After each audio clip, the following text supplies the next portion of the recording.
चलिए, आज हम चैप्टर नंबर 8 स्टार्ट कर रहे हैं जिसका नाम है ट्रिग्नोमेट्री यानी कि त्रिकोणमिति। अब इसमें जो जो भी हमारे बेसिक्स जो जो हमारे थ्योरम्स है या फिर जो जो फॉर्मूले इसमें यूज होंगे सबसे पहले हम उन्हें देख लेते हैं। तो आपने क्लास 9th में ट्राइंगल्स यानी कि त्रिभुज के बारे में तो पढ़ा होगा। त्रिभुज हमारे सबसे पहले त्रिभुज होता क्या है? देखिए, त्रिभुज हमारा ऐसे बनता है यानी कि तीन साइड से घिरी हुई आकृति, या हिंदी में बोल सकते हैं कि तीन भुजाओं से घिरी हुई आकृति को हम त्रिभुज कहते हैं।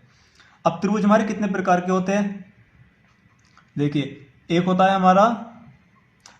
हमारे त्रिभुज टू टाइप से डिवाइड कर सकते हैं हम इन्हें। एक तो भुजा के आधार पर यानी कि भुजा के आधार पर, ठीक है, और दूसरा होता है हमारा कोण के आधार पर, कोण के आधार पर। तो इनके बारे में डिटेल में तो हम जब ट्रायंगल का चैप्टर आएगा तब पढ़ेंगे। फिलहाल हम इतना ही पढ़ लेते हैं जो हमारा इस चैप्टर में यूज होगा। तो इस चैप्टर में जो मोस्टली यूज होगा वो होगा कोण के आधार पर, कोण के आधार पर, ठीक है। और कोण के आधार पर भी कौन सा यूज होगा हमारा? समकोण त्रिभुज, समकोण त्रिभुज, ठीक है। अब देखिए समकोण त्रिभुज क्या होता है। इसे हम ऐसे बना सकते हैं यानी कि ऐसा त्रिभुज जिसका एक कोण किसका हो, एक कोण होता है इसका 90 डिग्री का, यानी कि ए बी सी। ऐसा कोई भी त्रिभुज जिसका एक एंगल यानी कि एक कोण 90 डिग्री का हो, 90 डिग्री का हो, वो हमारा कहलाता है समकोण त्रिभुज, ठीक है। एक बार मैं फिर से बना लेता हूं उसे, ठीक है। इसे मान लेता हूं ए बी सी। तो समकोण त्रिभुज में तीन साइड होती है और इनके अलग अलग नाम भी होते हैं। जैसे ये ए बी है, इसे हम बोलते हैं आधार, आधार, ठीक है। इसे इंग्लिश में बेस बोलते हैं और इसे हम लिखेंगे शॉर्ट फॉर्म बी, ठीक है। ये होता है हमारा लंब जिसे हम बोलते हैं परपेंडिकुलर, परपेंडिकुलर, ठीक है।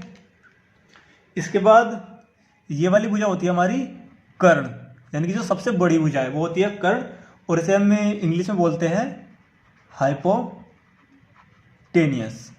ठीक है, जिसे हम शॉर्ट में लिखेंगे एच। परपेंडिकुलर को इंग्लिश में लिखेंगे पी, यानी कि लंब को पी लिखेंगे, और बेस को लिखेंगे हम बी, आधार, ठीक है।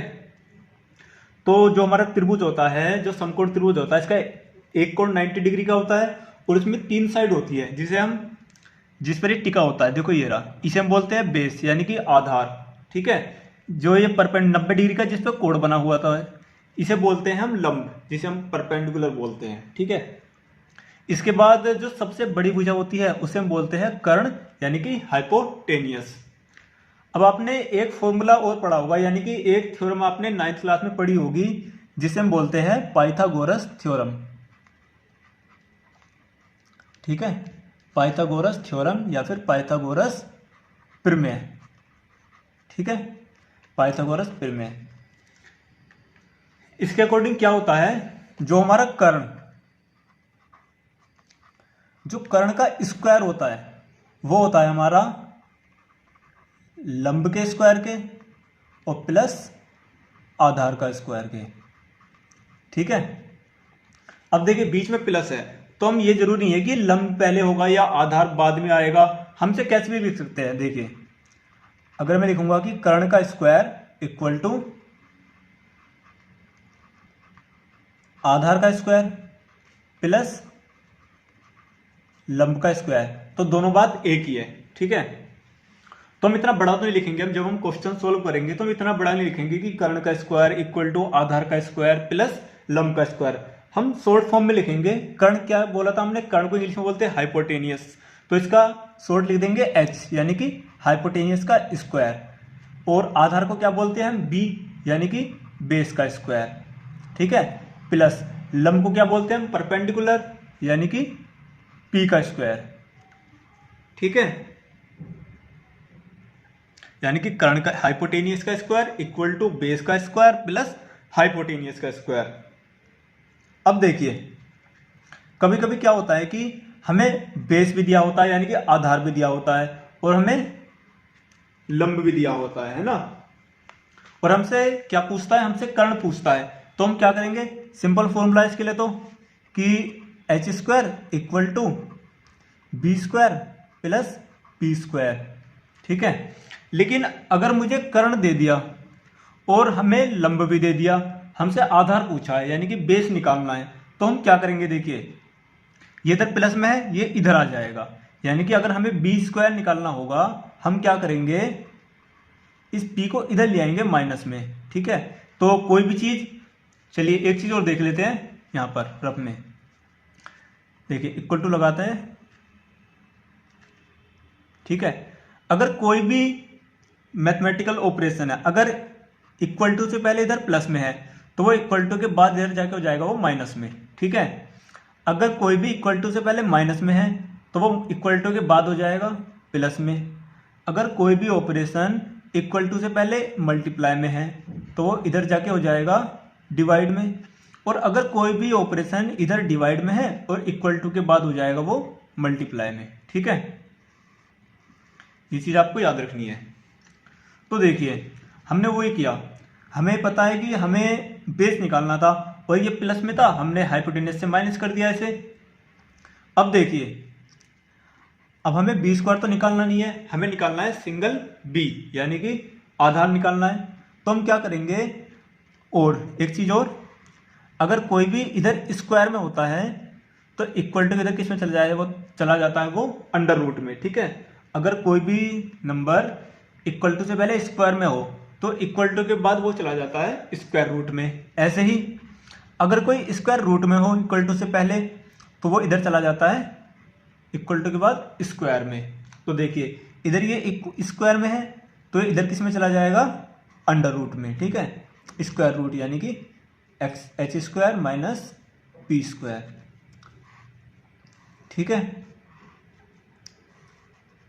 ऐसे ही अगर हमें हाइपोटेनियस यानी कि कर्ण दिया हो और बेस दिया हो, आधार दिया हो, और हमसे क्या पूछा है, हमसे लंब पूछा है कि लंब ज्ञात कीजिए, तो इसे कैसे करेंगे हम, simple P square equal to H square, अब इसे माइनस में ले जाएंगे बी स्क्वायर, और हमें पता है क्या, ये इक्वल टू है तो इधर जाके किसके हो जाएगा, ये अंडर रूट में H square minus B square.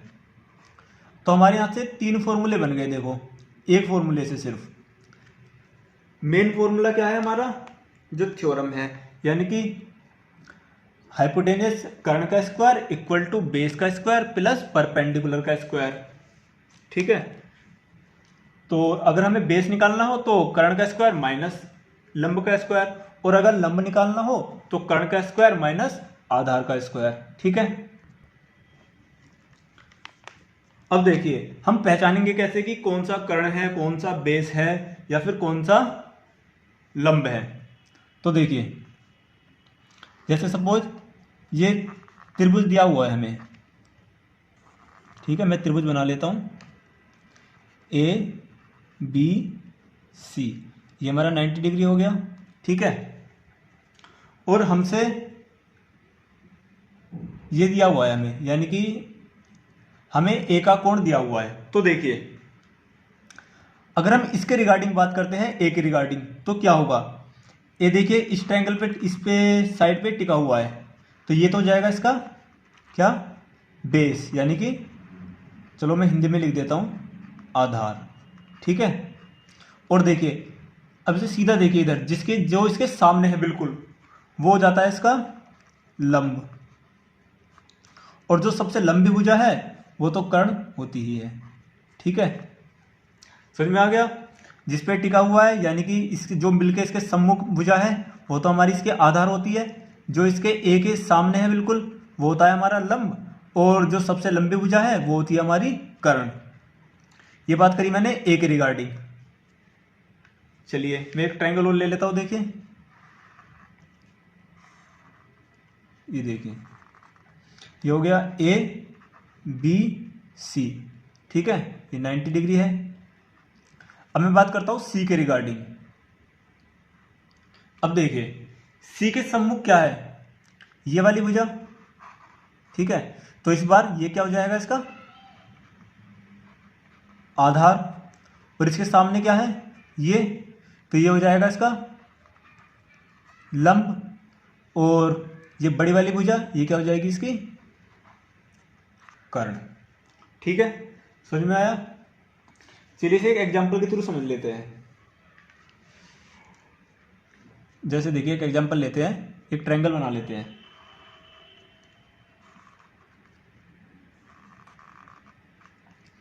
A B and सी, हमें ए बी दिया हुआ है 4, ठीक है, हमें बी सी दिया हुआ है 3, और हमसे कर्ण की वैल्यू पूछी है। कर्ण हमें दे दिया x और हमें x की वैल्यू बतानी है। तो हमें पता है, देखो ये 90 डिग्री है, ठीक है। हमें क्या दे रखा है, हमें आधार दे रखा है, यानी कि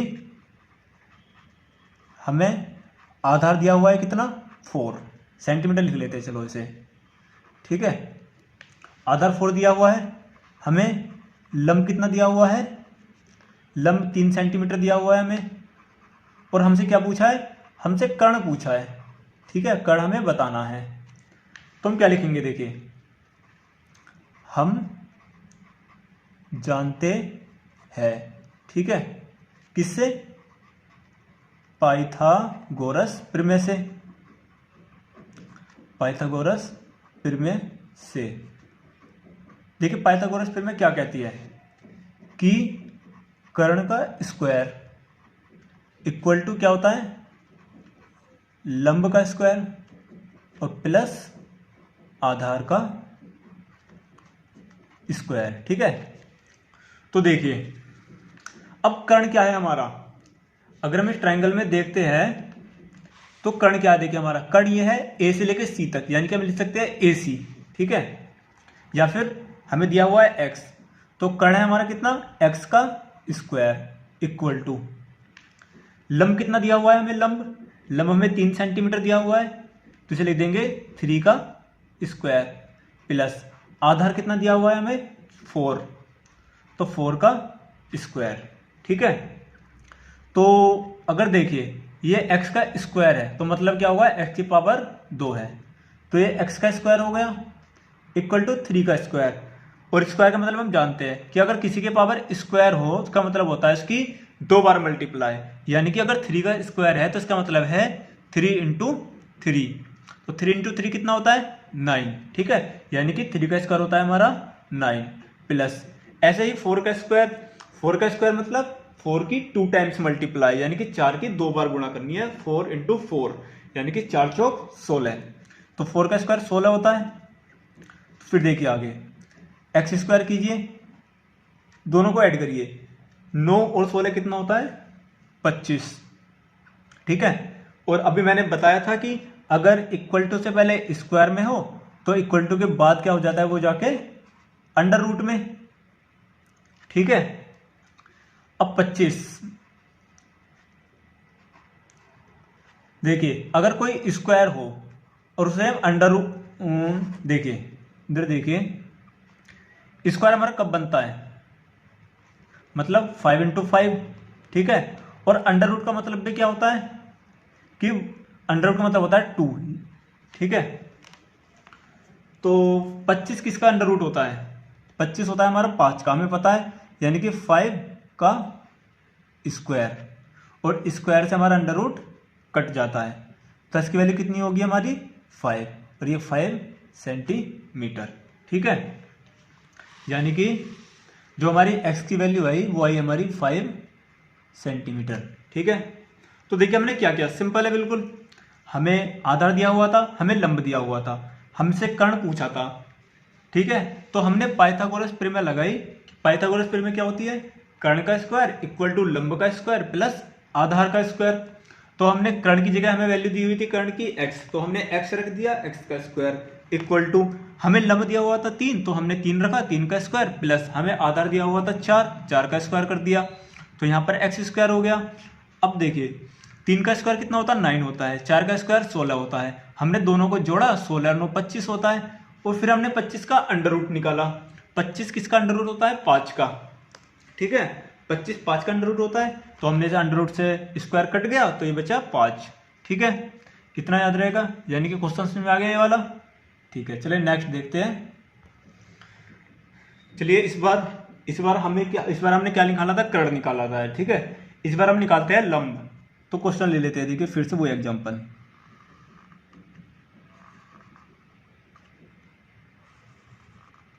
देखिए ये ए है, बी है और ये सी है। हमें आधार दिया हुआ है 4। इस बार हमें कर्ण दिया है 5 सेंटीमीटर। ठीक है, आधार 4 सेंटीमीटर दिया हुआ है और हमें लंब हमें निकालना है। ठीक है, तो हमने लंब मान लिया x। ठीक है, वही लिखेंगे फिर से। क्या लिखेंगे? देखिए हमें आधार कितना दिया हुआ है? आधार इक्वल टू कितना? 4 सेंटीमीटर। हमें कर्ण दिया हुआ है, कर्ण कितना दिया हुआ है? 5 सेंटीमीटर। ठीक है, और हमसे क्या पूछा है? हमसे लंब पूछा है, यानी कि लंब हमने मान लिया था x। ठीक है, तो सिंपल वही लिखना है हमें फिर से। हम जानते हैं किससे? पाइथागोरस प्रमेय से। पाइथागोरस प्रमेय से क्या जानते हैं हम? देखिए कर्ण का स्क्वायर इक्वल टू लंब का स्क्वायर प्लस आधार का स्क्वायर। हमें निकालना क्या है? लंब निकालना है। तो लंब निकालना है तो आधार को इस तरफ ले जाओ, यानी कि ये हो जाएगा लंब का स्क्वायर इक्वल टू, कर्ण बड़ा है क्योंकि, तो कर्ण का स्क्वायर, और ये प्लस इधर जाके किसका हो जाएगा? माइनस का, यानी कि आधार का स्क्वायर। ठीक है, तो देखिए लंब हमें कितना दिया हुआ है?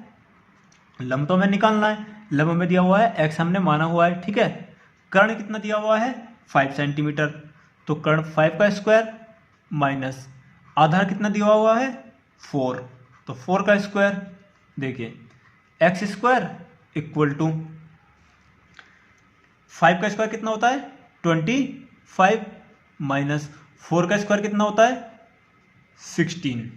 ठीक है, तो एक्स स्क्वायर इक्वल टू, अब 25 में से 16 माइनस कीजिए, कितना बचेगा?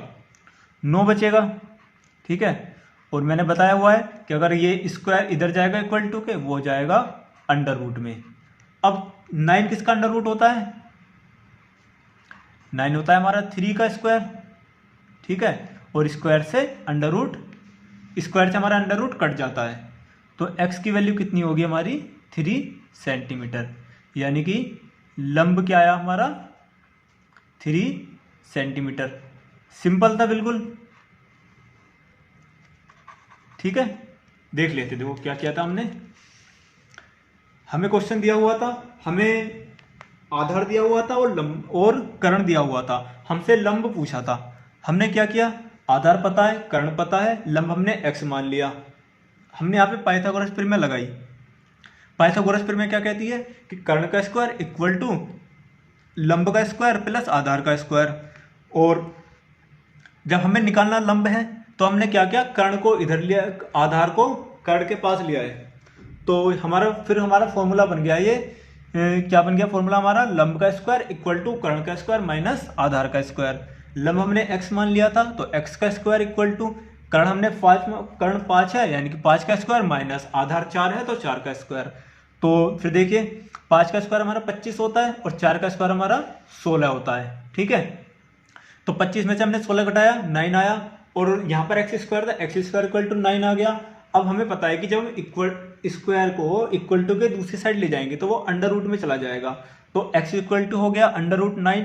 अब हमें पता है 9 अंडर रूट स्क्वायर किसका होता है? वो होता है 3 का, तो 3 का स्क्वायर 9 होता है, स्क्वायर से अंडर रूट कट जाता है, तो एक्स स्क्वायर इक्वल टू कितना हो गया? 3 सेंटीमीटर, और हमारा लंब कितना आ गया? 3 सेंटीमीटर। तो आप अब लंब भी निकाल लेंगे। ठीक है, अगर आपको आधार दिया हो और लंब दिया हो तो आप कर्ण निकाल सकते हैं, अगर आपको कर्ण दिया हो और आधार दिया हो तो आप लंब भी निकाल सकते हैं। ठीक है, एक नेक्स्ट एग्जांपल लेते हैं इसका।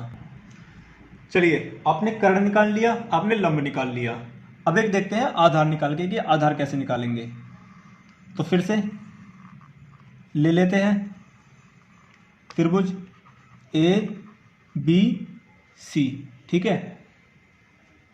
हमें कर्ण दे रखा है 5 सेंटीमीटर, लंब दे रखा है हमें 3 सेंटीमीटर और आधार हमें निकालना है, तो हम इसे x मान लेते हैं, ठीक है। फिर से सेम वही, कर्ण कितना दिया हुआ है 5 सेंटीमीटर, लंब कितना दिया हुआ है हमें 3 सेंटीमीटर और आधार हमें निकालना है, ये हमने माना है x सेंटीमीटर, ठीक है। फिर से वो लिखेंगे, हम जानते हैं पाइथागोरस, पहली एक्सरसाइज में सिर्फ पाइथागोरस प्रमेय का ही यूज होगा, उसी से सारे क्वेश्चन होंगे, ठीक है। तो आपको सिर्फ यही फॉर्मूला याद रखना है पाइथागोरस प्रमेय वाला। देखिए क्या कहती है पाइथागोरस प्रमेय, कर्ण का स्क्वायर इक्वल टू लंब का स्क्वायर प्लस आधार का स्क्वायर। वही करना है, सिर्फ हमें क्या निकालना है, आधार निकालना है, तो आधार को इधर ले जाएंगे, ठीक है। आधार को इधर ही रहने देंगे। देखिए कर्ण का स्क्वायर, अब देखिए लंब हम प्लस के जब इधर ले जाएंगे तो माइनस में हो जाएगा, तो हो जाएगा लंब का स्क्वायर। अब हमारा फॉर्मूला ये बन गया, रख दीजिए सारी वैल्यू। आधार हमने x माना है तो ये x का स्क्वायर इक्वल टू कर्ण हमारा 5 है तो 5 का स्क्वायर माइनस लंब हमारा 3 है तो 3 का स्क्वायर। देखिए x स्क्वायर हो गया, 5 का स्क्वायर होता है हमारा 25 माइनस 3 का स्क्वायर होता है 9, तो x स्क्वायर इक्वल टू हो गया 25 में से 9 जाएंगे, कितने बचेंगे हमारे 16, और ये स्क्वायर इधर जाएगा तो ये अंडर रूट हो जाएगा 16, और 16 किसका अंडर रूट होता है 4 का, तो देखिए स्क्वायर से अंडर रूट कट जाएगा तो x इक्वल टू हो गया 4, और हमारा आधार कितना हो गया हमारा 4 सेंटीमीटर। तो आपको इतना क्लियर हो गया कि जो हमारा त्रिभुज होता है उसमें एक कर्ण होता है, एक लंब होता है, एक आधार होता है। तो हमें कोई भी अगर दो वैल्यू दी हुई हो तो हम तीसरी वैल्यू निकाल सकते हैं पाइथागोरस प्रमेय के थ्रू, ठीक है। तो अगर आपको कोई भी ट्रायंगल दिया होता है और उसमें कर्ण पूछता है या फिर लंब पूछता है या आधार पूछता है, अगर आपको कोई सी भी दो वैल्यू दी हुई हो तो आप तीसरी वैल्यू इजीली निकाल सकते हैं पाइथागोरस प्रमेय के थ्रू। ये मैंने तीनों एग्जांपल आपको समझा दिए हैं, ठीक है।